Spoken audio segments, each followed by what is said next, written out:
Hello friends, welcome to investment academy. Good morning. आज की ताज़ा खबर में आपका स्वागत है। पहले ग्लोबल न्यूज़, फिर कुछ India specific and stock specific news के बारे में बात करेंगे। स्टार्ट करने से पहले आपको बता दूं कि highest ever discount we are giving on world cup, WORLD world cup coupon code on investindia.in for model portfolio, stockometer and fundometer, जो हमारे मेन प्रोडक्ट्स हैं, राइट। उस पर highest ever discount after Diwali अभी दिया है हमने। और you should definitely check it out. अगर आप एक इन्वेस्टर हैं, do it yourself investor हैं specifically, right, I think they are excellent products. और हमारी परफॉर्मेंसेज, पास्ट परफॉर्मेंसेज, बहुत सारे videos to explain what are the products are available on our website. You can also reach out to my team through WhatsApp or calls or emails which are mentioned in our website as well. ठीक है, तो जरूर एक बार investindia.in website check कीजिए। लोगो लगा हुआ है यहाँ पे टू अंडरस्टैंड कि कौन सी है ये वेबसाइट। ठीक है, थोड़ा नाम अलग है तो चेक जरूर कीजिएगा। तो स्टार्ट करते हैं आज ग्लोबल न्यूज़ से। तो ट्रंकेटेड सेशन था कल यूएस मार्केट का स्पेसिफिकली, बिकॉज कल जो है छुट्टी है मार्केट की वहाँ पे, because of 4th of July जो कि उनका इंडिपेंडेंस डे होता है। और जो कल था, मतलब जाने वाला कल, उसमें जो मार्केट था वो एक ट्रंकेटेड छोटा सेशन हुआ बेसिकली। मार्केट मिक्स रहा। S&P 500 थोड़ा सा ऊपर रहा, नैस्डैक भी ऊपर रहा, बट डाउ जो है वो थोड़ा डाउन रहा। ट्रेजरी 10 ईयर जीसेक यील्ड जो है वो अराउंड 4.34 चल रही है, वो 4.2 तक चली गई थी, थोड़ा सा वो बढ़ी है, राइट। स्पेशली मतलब एक तो expectation of Trump coming back and also from the perspective of interest rates जो डाउन, क्या मतलब कट की बात हो रही है, वो डिले होता जा रहा है वो चीज़ें, तो वो भी एक रीज़न रहा है। ग्लोबल मार्केट्स भी जो है मोस्टली अप रही। जापान अप रहा, इंडिया ऑफ कोर्स कल अप रहा, और यूरोप अप रहा। ठीक है। एंड अगर हम ऑयल की बात करें, राइट, तो ऑयल भी जो है वो ऑलमोस्ट 87 के आसपास चल रहा है। स्पेशली जब से ये हरिकेन आया है अभी कैरेबियन में तो उसकी वजह से सप्लाई डिसरप्शंस की फिर से बात हो जाती है। तो ये दिस इज ग्लोबली, मतलब I have also started tracking इतना closely oil in last like 3-4 years only. और फिर समझ आ रहा है कि एक छोटी छोटी चीज़ों पे भी बहुत ज़्यादा इट स्टार्ट्स मूविंग, राइट। बहुत एक सोर्स वाली इंफॉर्मेशंस पे भी, या फिर एक कुछ थोड़ा सा सप्लाई चेन, थोड़ा सा कुछ वेदर इधर हो जाता है या कोई डिमांड आ जाती है, तो उस पर भी वो थोड़ा बहुत मिलता है। तो ये I think the small things we should mostly ignore. US का ट्रेड डेफिसिट जो है मई में वो थोड़ा और बढ़ गया है, राइट। ओवरऑल उनका जो ट्रेड डेफिसिट है वो ऑलमोस्ट $75 बिलियन का हो गया, क्योंकि एक्सपोर्ट्स जो है वो थोड़े नेगेटिव रहे। ओवरऑल 0.7% से एक्सपोर्ट्स गिरे हैं वहाँ पे, and majorly because of strong dollar. जैसे जैसे इंटरेस्ट रेट्स हाइयर हैं तो ऑफकोर्स उनका डॉलर स्ट्रॉन्ग हो रहा है। और क्यों स्ट्रॉन्ग हो रहा है? Because more and more money is coming from globe to US for almost risk free 10 year जी साइकिल में जो इंटरेस्ट मिल रहा है, राइट। अगर आपको 4.35 और एक 5% तक चला गया था, तो कोई बोले कि भाई यूएस की जीसेक में 5% इंटरेस्ट मिलेगा और ऑलमोस्ट रिस्क फ्री माना जाता है, one of the best rated bonds, तो of course money flies from globe to that, right. And that's why dollar की डिमांड बढ़ती है। तो ये सारी चीज़ें होती हैं। तो डॉलर स्ट्रांग होता है तो क्या होता है? एक्सपोर्ट पे इम्पैक्ट होता है ऑफ कोर्स, राइट, क्योंकि डॉलर महंगा है, दूसरी करेंसी सस्ती है, तो आप एक्सपोर्ट करते हो तो आपको चीज़ें थोड़ी महंगी पड़ती है। और इसीलिए काफ़ी बार आपने देखा होगा कि डेवलपिंग कंट्रीज अपनी करेंसी डिवैल्यू करते हैं, मतलब उसको सस्ता करते हैं, ताकि एक्सपोर्ट्स को थोड़ा बेनिफिट हो। ठीक है, तो वही चीज़ें हैं कि उसका मेजर रीज़न यही रहा। तो ओवरऑल एक्सपोर्ट्स जो हैं वो वहाँ पर थोड़े डाउन हुए। एक बहुत इंटरेस्टिंग यूएस, मतलब सॉरी, ग्लोब से एक और very interesting news, and I think we should all know about it. और क्या ज़बरदस्त चीज़ें होती हैं कि रशियन इकोनॉमी जो है ना, वर्ल्ड बैंक की एक लेटेस्ट रैंकिंग आई है, उन्होंने उसको, रशियन इकोनॉमी को अपर मिडल से हाई इनकम इकोनॉमी बना दिया है। अपर मिडल से हाई इनकम, मतलब the economy is doing really well. तो आप समझ रहे हैं कि Russia is in between a war, Ukraine war, almost पता नहीं कब से, अब तो चल कब से रहा है, मेरे ख्याल से 1.5 ईयर्स हो गए, more than that I think, ये 1.5 ईयर्स तो हो ही गए हैं। ठीक है, तो वो कब से ये वॉर चल रहा है, लेकिन फिर भी इकोनॉमी इज डूइंग वेल वहाँ पे। तो ये बहुत इंटरेस्टिंग चीज़ें हैं, राइट। मतलब अगर हमने काफ़ी सारी चीज़ें देखी उन्होंने, तो उन्होंने कहा कि इकोनॉमिक एक्टिविटी जो है वो एक तो मिलिट्री रिलेटेड एक्टिविटीज़ तो बढ़ी ही है, तो डेफिनेटली है in 2023 because of the war. It has also been rebound by trade भी बढ़ा है, फाइनेंशियल सेक्टर भी 8.7% से बढ़ा है, कंस्ट्रक्शन सेक्टर 6.6% से बढ़ा है, ठीक है। तो ओवरऑल जो इकोनॉमी है, right, because of all these things they are saying कि रियल जीडीपी 3.6% से बढ़ी है, नॉमिनल जीडीपी 10.9% से बढ़ी है, मतलब वहां पर भी इन्फ्लेशन थोड़ा हायर है। एंड तो ये बहुत इंटरेस्टिंग है, राइट, कि किस तरह के एक इकोनॉमिक एग्रेशन जो है global sanction specially Europe and US ने जो बनाए, उन लगाए उनके ऊपर, उनका जो यूएस डॉलर है, जो रिजर्व्स थे यूएस डॉलर में, वो कॉन्फिस्केट कर लिए। वो सब चीज़ें होने के बाद भी, right, the economy has been pretty resilient, right. It's very interesting, right, कि how economy works, right. And they are saying कि भाई ठीक है, हम तो we are very well sufficient in economic resource, energy तो सेल्फ सफिशिएंट है वो, ठीक है। वहाँ पर नेचुरल गैस भी है, ऑयल भी है, रॉ मटेरियल्स, मतलब वहाँ पर आई थिंक एग्रीकल्चर भी सेक्टर काफ़ी स्ट्रांग है, food, we have skilled labour, our fundamental science is world class, right, of course their technology is world class, and national innovation is successfully solving technologically sovereignty, right। और मतलब जबकि सारे global brands almost जा गए हैं, चले गए हैं, still overall economy is doing well.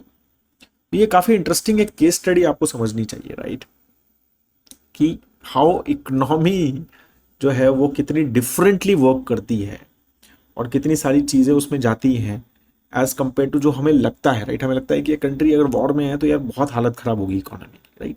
ये चीज़ कितनी ज़बरदस्त तरह से यहाँ पर वो ख़त्म होता है। तो ये सारी चीज़ें भी एक बहुत एज अ इकोनॉम, अगर आप इकोनॉमी के स्टूडेंट हैं या you like reading about it, तो बहुत इंटरेस्टिंग ये स्टडीज़ बनती हैं and lot of discussion happens on this things.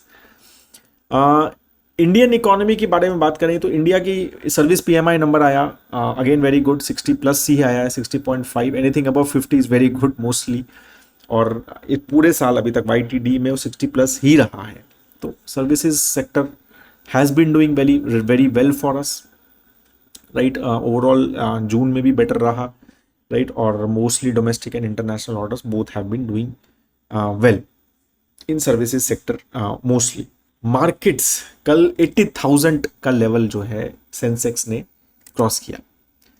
तो अब अगेन ये सारे बहुत ही एक साइकोलॉजिकल बैरियर्स होते हैं इनका, वैसे सच कुछ नंबर मतलब नहीं होता है, राइट। बट ये चीज़ें बहुत ज़्यादा डिस्कस होती हैं कि 80,000 का जो लेवल है वो मार्केट ने बीट किया है। अगर हम उसके सेंसेक्स के रिटर्न देखें तो 1 ईयर में 24.3% रिटर्न, 3 ईयर में 16.25 एनुअल रिटर्न एंड 5 ईयर में 16.21 एनुअल रिटर्न। तो सेंसेक्स ने 5 साल में 16.21% के एनुअल रिटर्न्स दिए हैं, and these are not SIP return, right, lumpsum return. So 5 साल पहले किसी ने पैसा डाला था तो उसको 16.21% मिले हैं हर ईयर। और अगर यही चीज़ हम BSE 500 पे चले जाते हैं ना तो बहुत ज़बरदस्त हो जाता है। 1 ईयर में 39% रिटर्न, 3 ईयर में 20% रिटर्न, एंड 5 ईयर में भी almost 19.9% return. 19.9% return in 5 year lump sum. You can just imagine the kind of wealth Indian markets have created, right. और तो ये सारी चीज़ें बहुत इंटरेस्टिंग है when you read these numbers and we start understanding. And I have seen, right, because we manage so many clients, बहुत सारे तो नंबर्स हम दिखते रहते हैं, फाइनेंशियल प्लान्स बनाते हैं, तो 3-5 ईयर्स के रिटर्न्स, SIP रिटर्न्स एंड उसको मतलब crazy returns investors have got, right. तो यही चीज़ें हैं, आपको भी अपना एसेट एलोकेशन थॉट प्रोसेस बहुत ज़रूरी है, समझना बहुत ज़रूरी है कि एसेट एलोकेशन सही है क्या, रीबैलेंस कर रहे हैं क्या चीज़ें टाइम पे, ऐसे टाइम पे ये सारी चीज़ें बहुत ज़रूरी है। अगर आपका इक्विटी एलोकेशन अच्छा खासा है, एसेट एलोकेशन बहुत ज़्यादा ज़रूरी है, नहीं भी है तो भी चीज़ें समझनी ज़रूरी है कि मेरा एसेट एलोकेशन रहे, क्योंकि हम एक बहुत फास्ट ग्रोइंग इकोनॉमी है और एक्सपेक्टेड है कि markets will keep on doing well in long term. Again बहुत इंटरेस्टिंग एक sources, again I don't know, business standard पे मैंने ये न्यूज़ पढ़ी तो I don't know it is based on sources, how true and false those sources are we have to check. But $33 billion के equipments को thermal power के लिए government ने ऑर्डर दिया है कि पावर कंपनीज को ऑर्डर करने के लिए उन्होंने बोला है कि $33 बिलियन ओके, $33 बिलियन के इक्विपमेंट्स खरीदो ताकि कोल जो पावर है, right, coal power, thermal power का बूस्ट मिले इंडिया को। क्यों कहा है ये? अगर आई थिंक अगर हम सच मान लें इस इंफॉर्मेशन को, बिकॉज जून में जो हमारा गया है स्पेशली, तो वो हमारा 14 ईयर्स का बिगेस्ट पावर शॉर्टफॉल रहा है जून, 14 साल में, क्योंकि इतना ज़्यादा पावर रिक्वायरमेंट रहा because of the heat wave, right.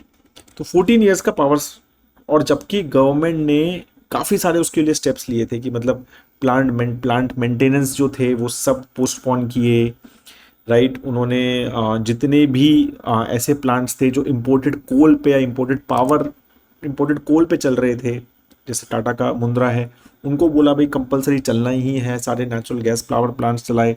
तो उन्होंने बहुत सारे इमरजेंसी क्लॉज लगाए, ठीक है, और उस पर काफ़ी सारे ऐसे पावर प्लांट जो बंद थे, they were because of various reasons they were closed, वो भी चलाए। Still we were not able to meet the peak power in June.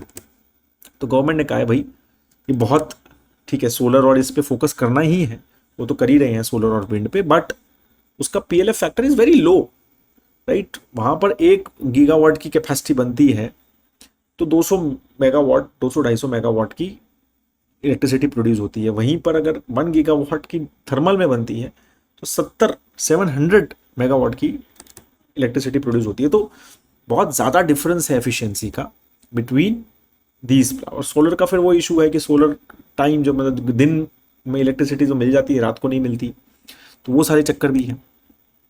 तो इसीलिए अभी government I think has focus कि भाई पहले तो हमें इलेक्ट्रिसिटी सरप्लस कंट्री बनना है, ठीक है, वो ज़्यादा ज़रूरी है। वो कहाँ से आ रहा है, वो ग्रीन का ठीक है वो करेंगे फोकस, बट थर्मल पे फोकस ना करें, ऐसा नहीं करना है। और इसकी वजह से 31, अभी आपको ये नंबर को समझना है, $33 बिलियन। तो उन्होंने बोला है कि भाई 31 gigawatt in next 5 to 6 years जो है वो ऐड करना है in just thermal power, 31 gigawatt 5 to 6 years में, ठीक है। अब इसमें एक चीज़ और समझिए, तो ये कितना बड़ा ऑर्डर है वो समझ रहा हूँ मैं आपको, कि साल में जो ये ऑर्डर्स आते हैं ना, ये 2 से 3 गीगावाट कैपेसिटी के आते हैं टिपिकली, ठीक है। और इस बार $33 बिलियन का है, तो वो एक तो मतलब 31 गीगावाट का है ये, ठीक है। और ये 2 से 3 के आते हैं। और लास्ट ईयर भी बड़ा था, 10 गीगावाट का ऑर्डर आया था। तो अब कंपनीज बता देता हूँ मैं कि ये कौन कौन सी कंपनीज। तो NTPC and SJVN, Adani power, right, ये सारी कंपनीज हैं जो थर्मल पावर में काफ़ी फोकस अभी भी कर रही हैं। बाकी तो टाटा पावर का भी थर्मल कैपेसिटी है, जेएसडब्ल्यू एनर्जी का भी थर्मल कैपेसिटी है, but they are not adding much, I don't think they are adding anything, वो पूरा रिन्यूएबल में फोकस्ड है।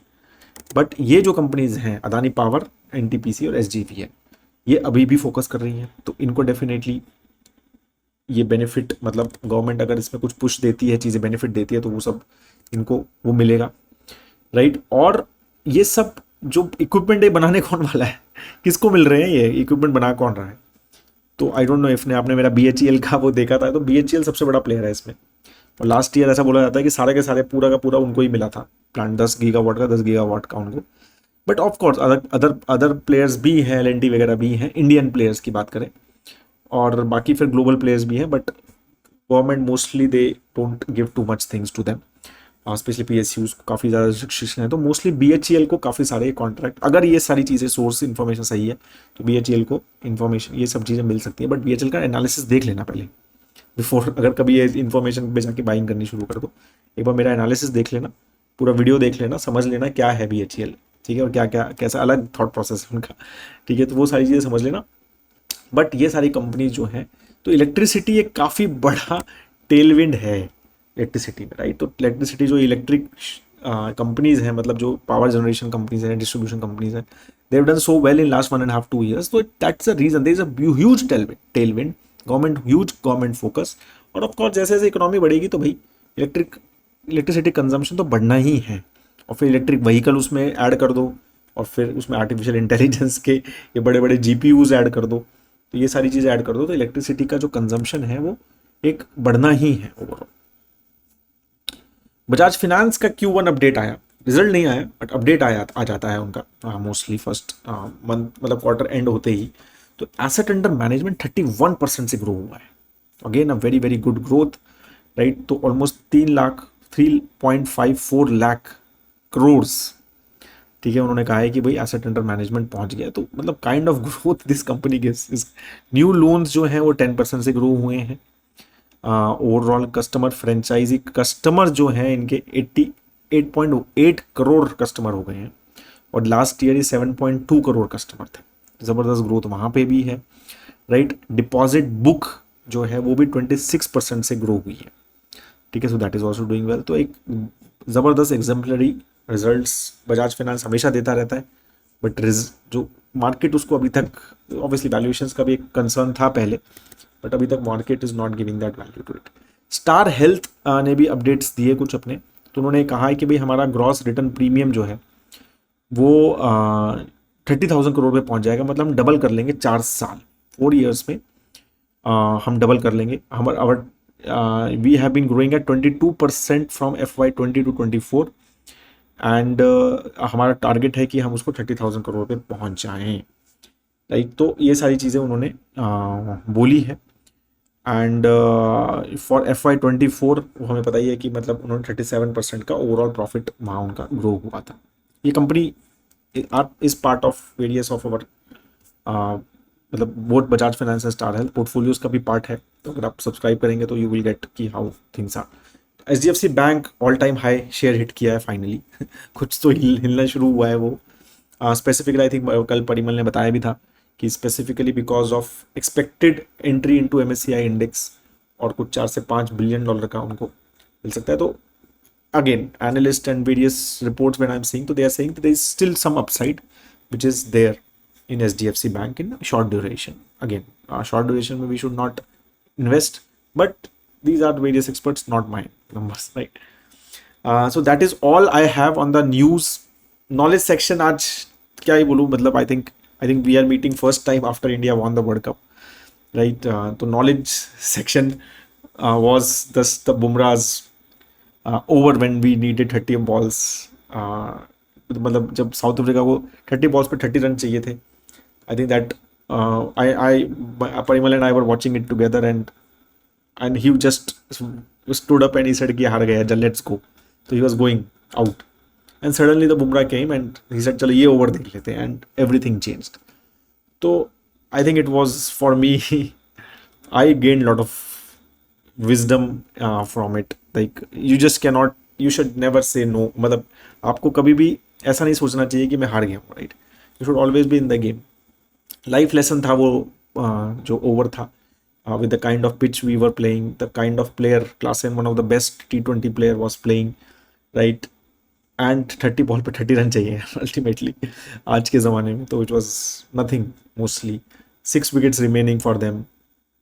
तो if you just see the situation you will see कि यार ये तो मतलब how can anyone win from there, but again one person just changed everything. I think that over, I think you should just see it again. मतलब it just वो पूरा energy create कर दिया। दो उसमें कोई विकेट नहीं गिरा था, बट वो ओवर आप देखिए एक बार, मतलब the intensity with that what किस इंटेंसिटी से वो ओवर फेंका गया था, और whole public just went on with it. And मतलब पूरा जो शोल्डर ड्रॉप थे एट 30 बॉल 30 रन पे, वो कैसे वापस उड़ गए थे। यू शुड सी दैट, मतलब बहुत इंटरेस्टिंग। तो आज I couldn't find much in knowledge section, तो I thought कि I'll just talk about it. That is all. Have a great time ahead दोस्तों. I hope that आपको ये वीडियो अच्छा लगे। वीडियो अच्छा लगे तो लाइक ज़रूर कर दिया करो, शेयर कर दिया करो अगर पॉसिबल है तो, नहीं तो और इन्वेस्ट इन वेबसाइट को भी एक बार देख लो, ठीक है। बहुत इंटरेस्टिंग डिस्काउंट है ये। Discount we don't give much, and lot of people have already used it. Trust me, I think more than 300-400 people have already used it in last 2 days, ठीक है। तो प्लीज़ आप ज़रूर चेक कीजिए, and let us know if you have any question. Have a great time है दोस्तों। जय हिंद।